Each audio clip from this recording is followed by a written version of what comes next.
Get ready to imagine it. We're inside the atrium at the Imagination Station, where they are not yet open, but they've opened up for us this morning to do a demonstration. The chief scientist, Carl Nelson, with the Imagination Station's here. He's got it all laid out for us, and I can see the numbers, clear as day, but that's it.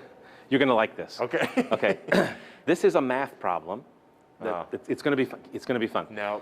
I know you remember Let's Make a Deal. Oh, yeah, I do. Monty Hall. Right. Oh, it's yes. a game show back in the 70s, Okay. right? And there's a really nice math problem that goes along with it. It's actually called the Monty Hall problem. Really? So let's kind of go through this here, okay? So in the game show, the way the setup was, there would be 3 curtains, 1, 2, and 3. Yep. Behind one of the curtains, brand new car. Behind the other 2 curtains, goats. Now, in a pandemic world, maybe the goats would be a better prize right now. I don't know. But, and the contestant, Tony, Yeah. you're allowed to choose one of. So you're Monty. I'm gonna play Okay, Monty. Right? so door number 1, 2, or 3. Audience, what do you think I should do? 1, 2, or 3? Audience 2. I'm seeing 2. 2 over here. We're gonna go 2. Okay, but don't touch it. Okay. We're not gonna reveal yet. Oh, all right. Because part of the Monty Hall problem was Yes. you would choose door number 2, Okay. right? And then Monty would say, well, hang on one second here. Let's make this more interesting. Tell you what we're gonna do.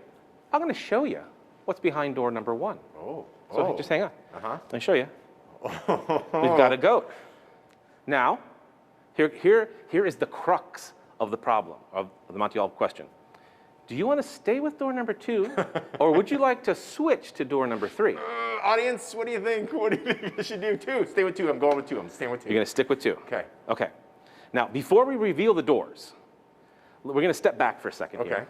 And we're going to look at whether you should switch or not switch. Now, you asked the audience to stay, and that's why you chose to stay, right? Okay. Yes, Perhaps. I did. Okay. I'm So- easily peer influenced. All right, well, let's look at some of the possibilities here. Now, I don't know if the camera can see this. I got a little mini version here, Tony. All right. We got the 3 doors, and we're going to look at all the possible ways this game could play out with you choosing to stay or to change. Right. So let's just assume you chose door number 1, Yeah. okay? And I, as Monty, have to reveal not the car, but the goat. Yes. And so if you chose to stay on door number 1, Right. you would get a goat. Yep. If you chose to switch, you would choose the car. Okay, so that's one way. That's one option. Right. Another way it could play out would be you choose door number 1, and you choose to stay, you get a goat. I have to reveal door number 3, so if you switch, you get a car. Okay.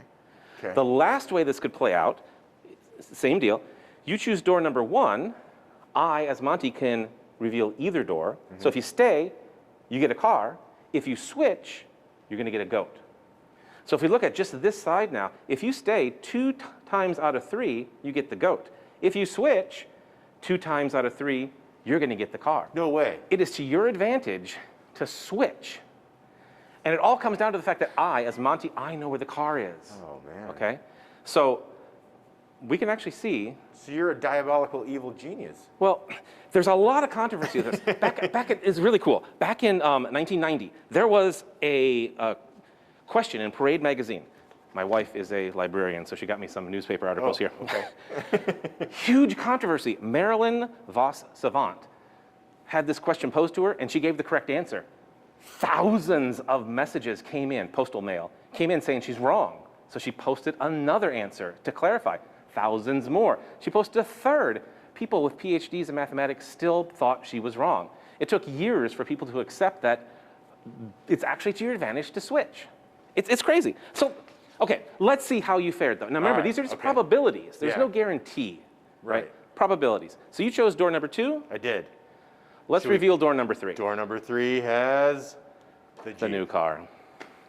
So Womp, womp, womp. had you switched, you would be walking away with a brand new car. Yeah. Instead, I've got a, You've got to fun-loving do goat. it. You know? Yep, Hey, you've got to go. I guess that's not bad. So it's just really cool sort of pop culture sort of math problem that's come up. It's been in some movies. The columnist even suggested that elementary school students try it hundreds of times with decks of cards to prove statistically it's to your advantage to switch. And it all comes down to the fact that Monty knows where the car is. If I didn't know, it wouldn't work out that way. Yeah. So That is probably the most beneficial Imagine It I've ever been a part of. Especially if Because you're on Let's Make a if Deal. I'm ever on a game show, I'm going to switch. I know it now. Hey, thanks for joining us, everybody. Good night, everybody. That's how you imagine it.